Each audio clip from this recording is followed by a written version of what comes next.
Hey, y'all, Scott Horton here for WallStreetWindow.com. Mike Swanson is a successful former hedge fund manager who provides his subscribers with a very real window into his investments, updating them on every move he makes in the markets. Right now, Mike's anticipating a bear and is dumping all the stocks while the getting is good, investing instead in gold and the commodities. Protect your assets and learn the wise ways of the markets. WallStreetWindow.com. And check out Mike Swanson's great contribution to the history of the rise of the American empire and the war state. Available at scotthorton.org/Amazon. All right, everybody, welcome back to the show. I'm Scott Horton. This is my show, The Scott Horton Show. And our first guest up today is MJ Rosenberg. He's formerly, I know you hate it when I say this, MJ, but it's relevant. He's formerly a staffer with the American Israel Public Affairs Committee, although that was a long, long time ago. He would hasten to have me hasten to add. But now he's a peace activist kind of a guy. He writes at the Huffington Post. And I don't know, what happened to your website? It looks like it's gone, mjrosenberg.com. Is that right, yeah, MJ? I took it down. I have my own list, which goes out to thousands of people, and I prefer to sell my stuff that way. And I have a Huffington Post. I mean, it goes out to Huffington Post and Washington Spectator and Tikkun, so I need my own website. Nobody went to read my stuff at the website. They always looked at other places. There you go. Okay, well, yeah, certainly I always look at Huffington Post for the latest. And this will be an issue later on in the interview. I want to talk about your latest there about the BDS movement. Okay. Very interesting article to me. But first of all, let's see what kind of coverage we can get about the American Israel Public Affairs Committee meeting this week in Washington, D.C. What are the highlights so far? I guess Benjamin Netanyahu has spoken. Well, it's over. I mean, it ended already. Is it over? Yeah, it ended. They saved the big moment, his speech for the end. And the very last thing, following his speech is sort of like gives the AIPAC delegates their marching orders, and then they go up to Capitol Hill. It was interesting. We had snow yesterday when the conference was ending, and the people were going up to the Hill. And it was on all the weather reports. They kept saying, there's a big tie-up around the Washington Convention Center. Avoid that area, because there are 14,000 people come in for that thing. And they all take cabs and buses from the convention center to go up to the Hill. But they basically tie up the whole city. I mean, that's I'm not objecting to that, but it's a big deal. That's, they fill up the entire Washington Conference Center. Right. Which is incredible. Well, wait, so you're saying when the AIPAC conference is over, everybody goes over to Capitol Hill? Yeah, I mean, I suppose people who are, disabled don't go. Yeah, but you're saying pretty much, though. Yeah, they have meetings scheduled with every single congressional office. I was talking to a friend about who works on Capitol Hill, works for a senator, and I said, AIPAC is up there. So I said, yeah, is that your second worst day of the year? Because I worked on Capitol Hill for 15 years. So he said, second worst. What's the worst? So I said, well, when all the right to lifers go up on January 20th, and they all march with their red roses about the unborn and all that, and they have even more people than AIPAC. He said, I don't know. They're nothing like AIPAC. He said, one, they don't demand to see the congressmen themselves. They're happy with staff. Two, if they have a staffer, they don't demand a higher staffer. And three, they don't give us orders. They're polite. They let us make our points. They make their points. And he says an entirely different thing. No, I can't. He said, I can't stand them, but I'll take them any day. They don't come up and boss us around like they own us. But I thought it was kind of interesting. Yeah, so what is the worst day then if it's not this one? The worst day is the worst day is the worst day is the AIPAC one. I thought it was the second worst after the right to lifers, and he said absolutely not. These people, the right to lifers don't act like they're entitled. I thought you were going to say, no, it's another event that's also hosted by AIPAC, or maybe when the Christians United for Israel come, or something like that. Well, yeah, I don't know about that, but this is just one office. But I remember when I was up there, it was awful when they'd come in, because they demand to see the the senator or congressman, I've known them to just walk into meetings where the doors are closed. I mean, nobody does that. I mean, but I guess they think it's their Congress, they paid for it, so hey, what can you do? Yeah, the senators, they're just the help. Exactly.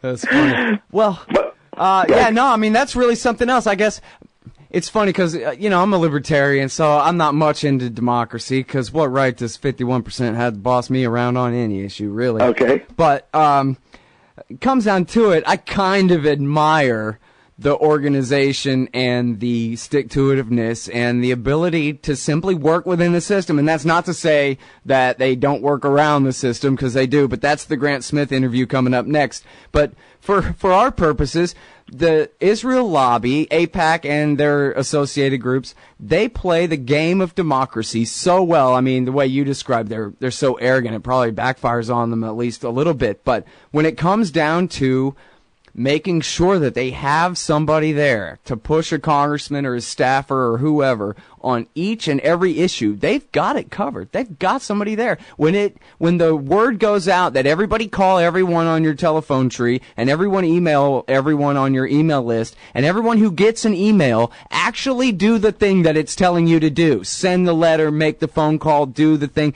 They do it and they get it done. They're better than the AARP. They're better than the gun lobby. They're better than anyone at going up there and just making sure. Oh, and the one other thing would be, if you cross them, if you're a congressman and you cross them, they will guarantee bankroll your primary challenger. And if you beat him, then they'll bankroll your general election challenger. And if you beat him, then they'll see you in 2 years, you SOB, and they're not going to forget.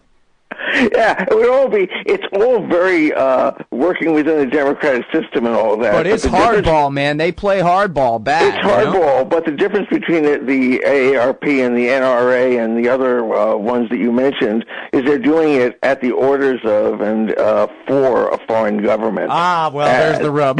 There has to be something, and that's it. There is no other lobby for a foreign government that's like that. Not even, I mean, I can't even, I mean, nothing close. But what if we had a peace lobby like that, where everybody who was anti-war, no matter what we hate about each other on any other issue, we just always work together on anti-war, and we're hardcore like this, and we're all on one big email list like this, and that kind of thing. It would be great. It would be great. That's a dream. It's my ultimate fantasy to have that for just, it's the 300 million of us versus DC, and the 300 million of us say none of this. No more. Yeah, exactly. But that, it's not going to happen. I mean, it might happen, but you're younger than me. Maybe we need to get the Canadians to bankroll it, or the, I don't know, the Brazilians or somebody, I don't know. It's certainly not the Canadians. They're even further to the right than we are these days. Oh, yeah. Maybe I should get you started on that. Yeah. Well, you want to comment a little bit more about that? Because I don't pay much attention. I know they have a right-winger in power now, but I don't know much about him. Oh, well, on war peace issues, they're crazy. He's not just a right-winger. He's a religious fundamentalist, but I didn't even know they had those up there.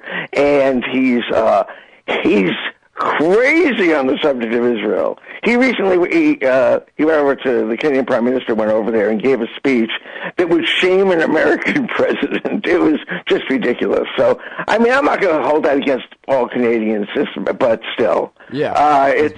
There are fewer countries for us to run and hide to when the time comes. Yeah. All in all, though, Canada is better on most things. But I wanted to say about the AIPAC conference, I think they would have been better off had they not had it been canceled because of the snow. I bet they were sitting there watching the weather reports and hoping they had an excuse to cancel. Because what happened was, they beat Obama on the Iran sanctions thing.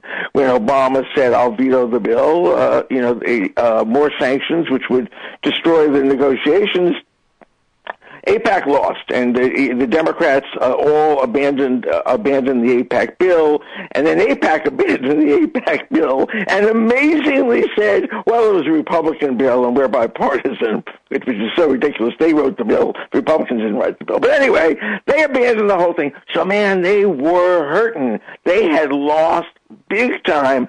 So the point of this conference should have been that they could show, we're here, we're strong. But it didn't. Obama scared them so much that it was just are two speakers from the administration, the Secretary of State, who in their eyes is all evil because he's the one behind this Iran negotiation.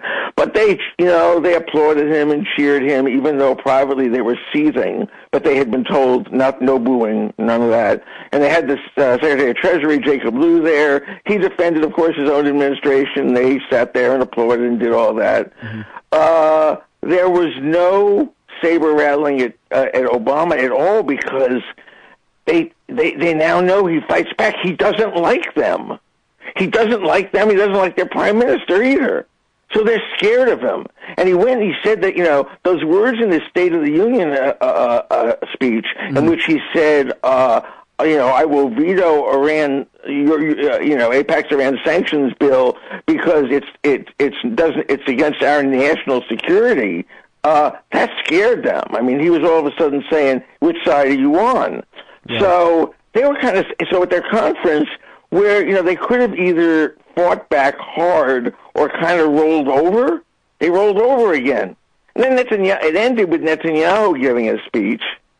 The Netanyahu speech is kind of a classic. It's his usual stuff that the Iranians are the worst people in the world and that they're going to lob nuclear weapons at Israel and we're all going to die and all this stuff. But he said it jokingly this time. He made jokes about it, like he was kidding. Like, we all know I'm going to say this. I forgot he said, he said the Iranians are going to start shooting Scud missiles at the United States. And then he said, it used to be just a threat for us, but now they're going to be a threat to you, too. And he said, the phrase, this Spuds for you? Well, America, it's going to be this Scuds for you. Ha ha ha. Everybody laughed. Are you kidding me? Scuds he threatened us with. I hadn't realized that continental drift had sped up by 100 million%. Yeah, he didn't threaten it. He just was making a joke. Yeah. But the very fact that he was joking about it, it was, usually it's like gloom and doom. It's 1942, and it's to be the end, and Hitler's taken over again. He kind of said all of it, but his heart wasn't in it. Yeah. And then he spent 25% of the speech. I know that because I counted. 25% of the speech denouncing the BDS, boycott, divestment, and sanctions movement, and said how it's terrible and anti-Semitic, and college students should avoid it like the plague. And as I wrote in my piece in Huffington Post, I thought it would be like Lyndon Johnson in the middle of the Vietnam War giving a major speech and attacking SDS. The left. It's just like, why are you attacking BDS? I understand you don't like it. I don't like it either. But the point is, that's not your problem. Your problem is the damn occupation. And that's why you got a problem. And your problem is you tried to get the United States into a war with Iran. That's your problem. Right. Now, and what a diversion that is. Oh, blame it on college students and activists who, right or wrong, favor boycotting and divestment and sanctions on Israel. And that's the way the speech ended. It ended with all that, and they gave it standing ovation, and it was a big nothing. Yeah, it sounds just like a big nothing. Now hold it right there. We got to take this break. We'll be right back with MJ Rosenberg right now at the Huffington Post. We'll be right back after this. Hey y'all, Scott Horton here for cashintocoins.com. So you want to buy some Bitcoins? Cashintocoins.com makes it fast, easy, and safe to get Bitcoins. Just deposit the money into their account at any of the major banks they support, and then just email them a picture of the receipt and your Bitcoin address, and you get your Bitcoins. Almost always the same day it clears. In a tough, competitive new market, cashintocoins.com has the advantage. A great system and great customer service to keep you coming back. That's cashintocoins.com. Just click the link in the right margin at scotthorton.org. All right, guys, welcome back to the show. I'm Scott Horton. This is my show, The Scott Horton Show. I'm talking with MJ Rosenberg about the big AIPAC meeting in Washington, D.C., and Netanyahu's speech, and then, of course, policies.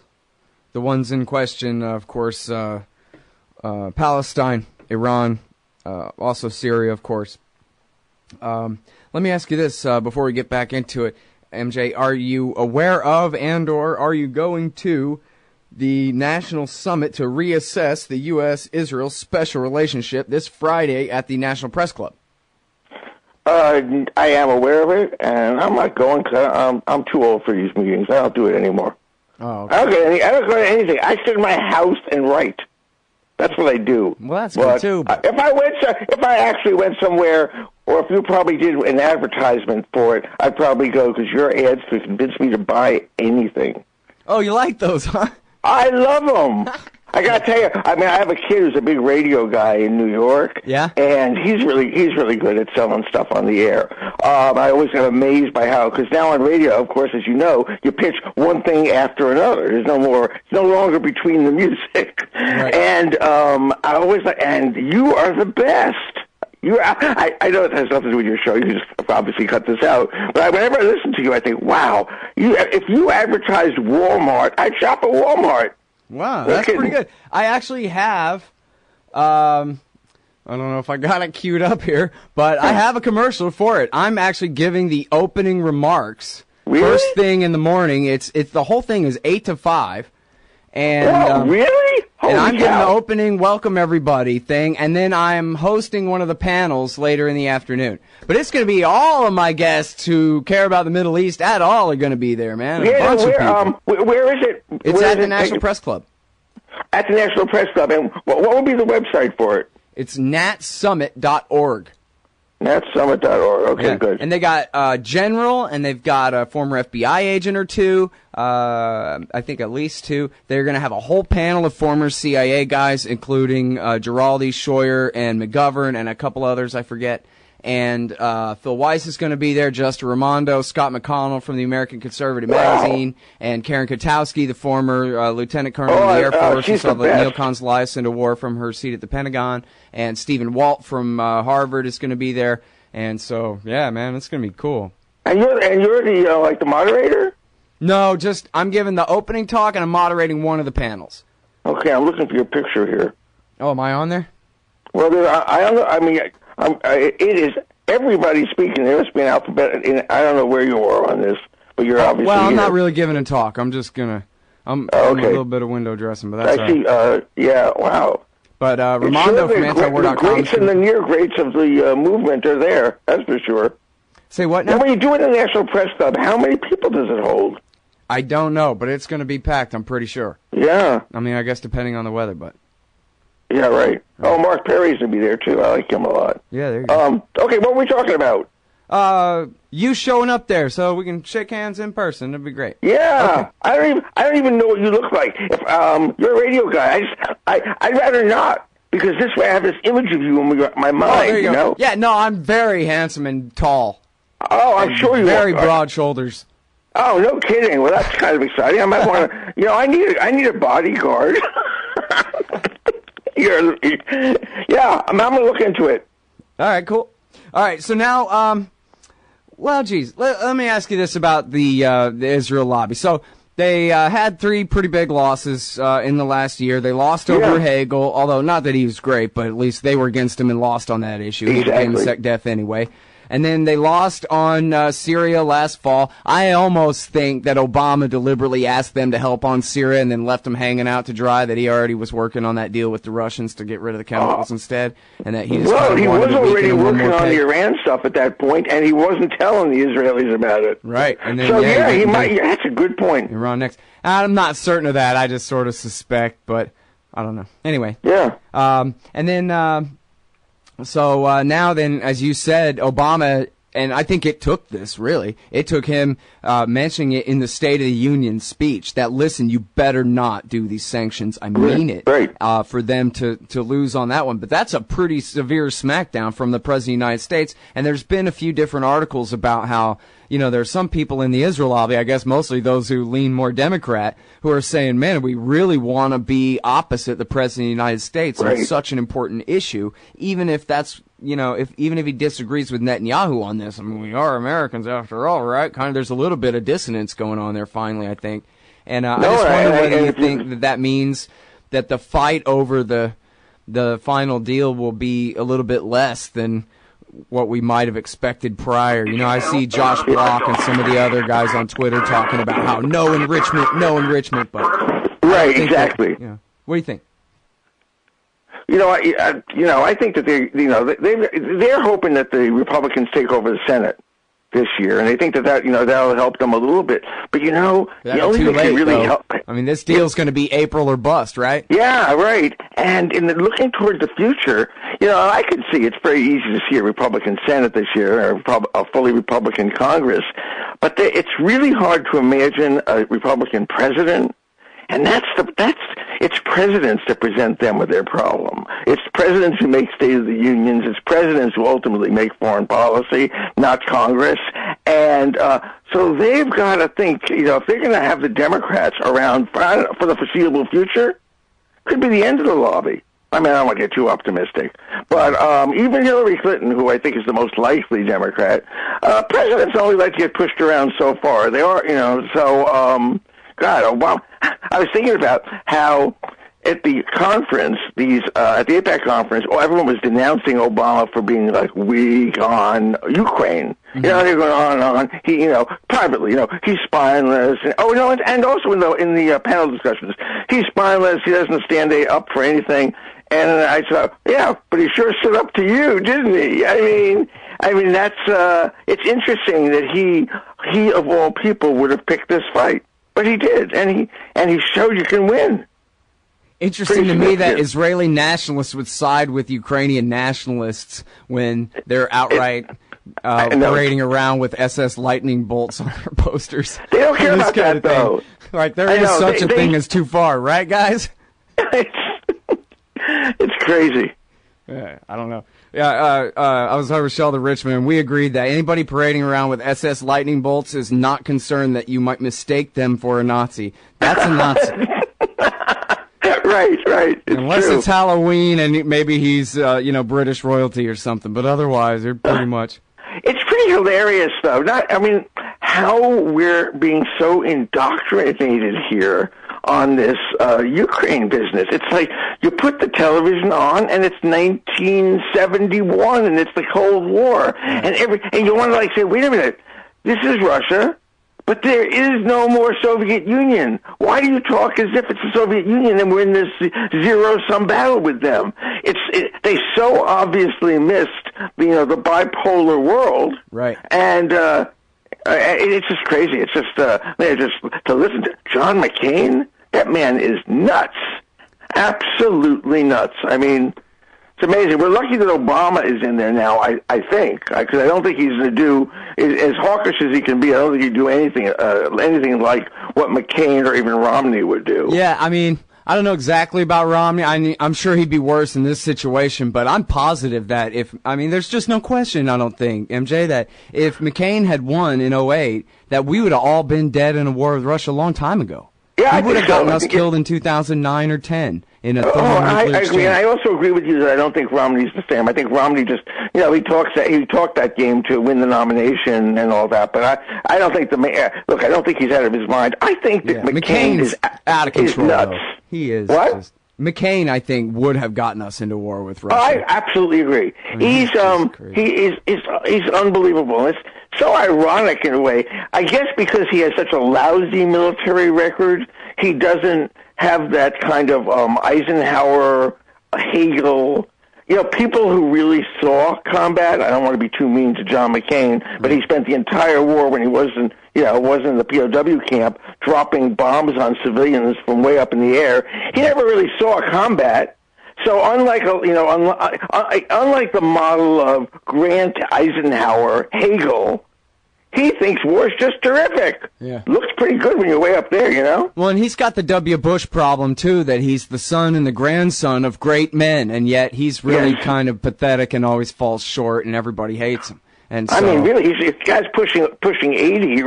He really should get over it. On the other hand, he still has to impress his mother because he's got a mother who's 104. So well, that's impressive. I'll give him credit for. Yeah, that is. I don't give him credit for it. And the mother and his mom has a twin sister. And she's around, too. Oh, that's amazing. Which means John McCain could be in the Senate for another 30 years. Yeah, boy, I hope he, his father's genes favor him more than his mother's on the longevity. I'm glad you said that. Yeah. Boy, we could be in deep trouble with this guy. I keep thinking, won't he go away soon? But he just never goes away, man. I know. Bill Hicks said that Reagan was Jason under that hockey mask, but I think it's John McCain. Oh, yeah. Did I say Reagan? I said Jason, but Jason, yeah, I ruined that. God damn. Sorry, Bill's ghost. All right. Well, anyway, so now BDS, we don't even have time to talk about it, but I will recommend that people go and read your article at the Huffington Post about why you're against the I'm against sanctions it and investment as it applies to all of Israel. I do favor all the things like the Presbyterians and others are doing, which is a divestment from any company that does business on in the West Bank or any occupied territory. I'm sorry for goofing around so much that we didn't give a chance to give that. I like goofing around with you. It's fun. Anyway, thanks very much, MJ. It's great to talk to you again. Same here. Bye-bye. See ya. All right, everybody, that's the great MJ Rosenberg. He's at thehuffingtonpost.com/MJ-Rosenberg. That's pretty easy. We'll be right back. Don't worry about things you can't control. Isn't that what they always say? But it's about impossible to avoid worrying about what's going on these days. The government has used the war on guns, the war on drugs, and the war on terrorism to tear our Bill of Rights to shreds. But you can fight back. The 10th Amendment Center has proven it, racking up major victories. For example, when the U.S. government claimed authority in the NDAA to have the military kidnap and detain Americans without trial, the nullifiers got a law passed in California, declaring the state's refusal to ever participate in any such thing. Their latest project is offnow.org, nullifying the National Security Agency. They've already gotten model legislation introduced in California, Arizona, Oklahoma, Missouri, and Kansas, meant to limit the power of the NSA to spy on Americans in those states. We'd be fools to wait around for the U.S. Congress or courts to roll back Big Brother. Our best chance is nullification and interposition on the state level. Go to offnow.org, print out that model legislation, and get to work nullifying the NSA. The hero Edward Snowden has risked everything to give us this chance. Let's take it. Offnow.org. Hey, y'all, Scott Horton here. Are you a libertarian and or peacenik? Live in North America? If you want, you could hire me to come and give a speech to your group. I'm good on the terror war and intervention, civil liberties stuff, blaming Woodrow Wilson for everything bad in the world, Iran, central banking, political realignment, and, well, everything. I can teach markets to liberals and peace to the right. Just watch me. Check out scotthorton.org/speeches for some examples and email me, scott@scotthorton.org for more information. See you there.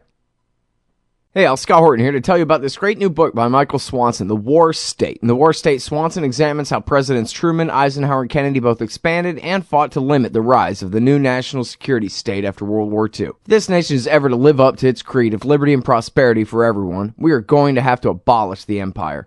Know your enemy. Get The War State by Michael Swanson. It's available at your local bookstore or at Amazon.com in Kindle or in paperback. Just click the book in the right margin at scotthorton.org or thewarstate.com.